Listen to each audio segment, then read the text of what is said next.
Use a left Riemann sum to approximate the integral between 1 and 5 of 3x squared minus 2. Now, let's take a look and understand what we're dealing with. 3x squared minus 2 when graphed is going to look something like this. Okay, definitely not perfect, but, my heart was there. I care about stuff going on between 1 and 5, so 1 would probably be right around here, actually, right? And then let's scooch this up a little bit more so I can make it look a little bit better. We'll put 1 here, okay, and then we'll put 5 here. Not perfect, obviously not perfect. But what I'm going to do is, since I'm using a left Riemann sum to approximate it, is I'm going to make believe that I'm building 1, 2, 3, 4 rectangles, that when I add up these rectangles, I get an estimate of what this is going to look like. So essentially, I need to figure out how long each of these rectangles are and how tall each of these rectangles are.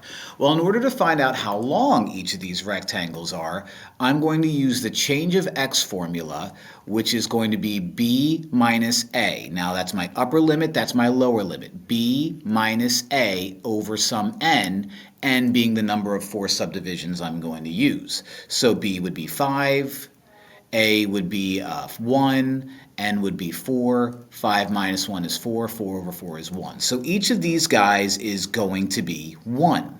Since I'm doing a left Riemann sum, I'm focusing on the left side of it. So I'm focusing on 1, and then 1 after that is going to be 2, 3, 4. So these green numbers that I'm going to use, 1, 2, 3, and 4, are going to be my left endpoints, and those are going to be the ones that I have to use.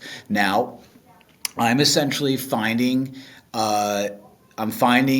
areas of these rectangles based off of this information. I know the lengths of them. They're each 1 unit long. They each start at 1, 2, 3, and 4. How high are they? Well, I have to figure out what f of 1 is, what f of 2 is, what f of 3 is, and what f of 4 is. There goes the ding of my phone. An angel just got its wings. So let me silence that so it doesn't happen again. All right. So now I have to find out the height of these. Okay, so what I need to do to find out the height of these is, like I just said, plug those in. So I have to find out f of 1, f of 2, f of 3, and f of 4. So I'm using the formula that I have. That would be my f of x, right?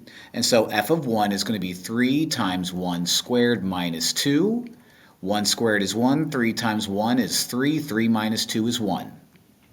F of 2 is going to be 3 times 2 squared minus 2. 2 squared is 4. 3 times that is 12. 12 minus 2 is 10. 3 times 3 squared minus 2. 3 squared is 9. 3 times that is 27. 27 minus 2 is 25. And then 3 times 4 squared minus 2. 4 squared is 16. 3 times 16 is 48. 48 minus 2 is 46. Now, the height of all of these respectively is you are 1 unit tall, you are 10 units tall, you are 25 units tall, you are 46 units tall. So basically what I'm doing now is I'm adding up all of these rectangles, all right, knowing their heights, 1, 10, 25, and 46. Okay.